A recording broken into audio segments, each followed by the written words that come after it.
जितने भी वरिष्ठ हैं, बुजुर्ग हैं, माताएं, बहनें यहाँ बैठी हैं और जैन समाज के सभी सम्मानित श्रद्धालुगण, भक्तजन। वैसे तो मुनि जी महाराज जी ने सारी बातें संक्षेप में बता दी हैं, मेरे लिए बताने को कुछ बचा नहीं, लेकिन मेरा दायित्व है मेरी संस्था की तरफ से ये सभी साथी, जैसा कि महाराज जी ने भी बताया कि हम सभी इकट्ठे पढ़े हुए हैं बचपन से और आज तक इकट्ठे हैं।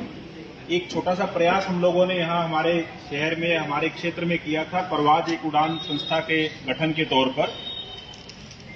मूलतः स्कूली बच्चों की जो जरूरतें हैं, जो बच्चे जरूरतमंद हैं, उनकी जरूरतें पूरा करना, उनको पढ़ाई के क्षेत्र में किसी भी तरह की सहायता, मदद कर पाना, वो हमने एक हमारा उद्देश्य, एक ध्येय चुना था।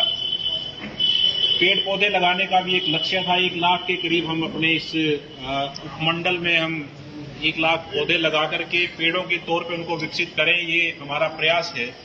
लेकिन आज जिस मंशा से, जिस उद्देश्य से हम आपके समक्ष हैं और जो मुनि जी के आदेश के चलते हम यहाँ आपके मध्य हैं, उसका प्रयोजन है देह दान, अंग दान को लेकर के आपसे चर्चा करना।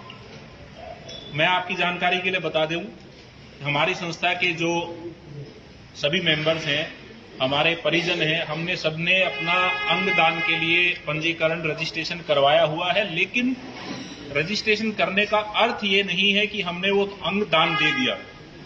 ये पता नहीं हम खुशकिस्मत होंगे या नहीं होंगे कि हम किसी भी प्रकार से अपना कोई भी ऑर्गन किसी भी जरूरतमंद को ट्रांसफर कर पाएं।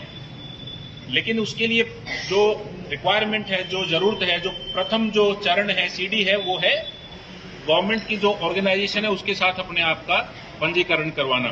तो आज आपके समक्ष आपके मध्य आकर के हम आपसे इतना ही निवेदन करने आए हैं कि अपने आप को अंगदान के लिए जरूर आप रजिस्टर्ड करवाएं।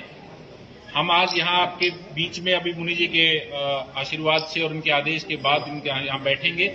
जो भी सम्मानित जन अपने आप को अंगदान के लिए रजिस्टर्ड करवाना चाहता है या चाहती है, तो हम नीचे एक बार बैठेंगे। आपसे अनुरोध इतना है कि आप अपना आधार नंबर और मोबाइल नंबर हमें बताएं। और सिर्फ फॉर्मेलिटी है रजिस्ट्रेशन करना।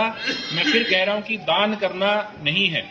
दान तब होगा जब हमारे इस संसार से जाने के बाद हमारी शरीर में से कोई भी अंग किसी दूसरे जरूरतमंद शरीर में लगाया जाए। और जैसा कि एक भ्रांति है, एक गलत धारणा है कि अगर हमने कोई अंग दान दे दिया तो अगले जन्म में वो अंग हमारे शरीर में नहीं होगा, ये गलत है। मुनि जी इस बात को आपको मतलब बेहतर तरीके से बता पाएंगे। मेरा तो सिर्फ आपसे निवेदन इतना है कि अपने अपने शरीर का जो भी पुर्जा, हम जो अंग किसी के काम आ सके अपने जाने के बाद, उसके निमित्त अपने आप को रजिस्टर्ड जरूर करवा लें। आपका बहुत बहुत धन्यवाद।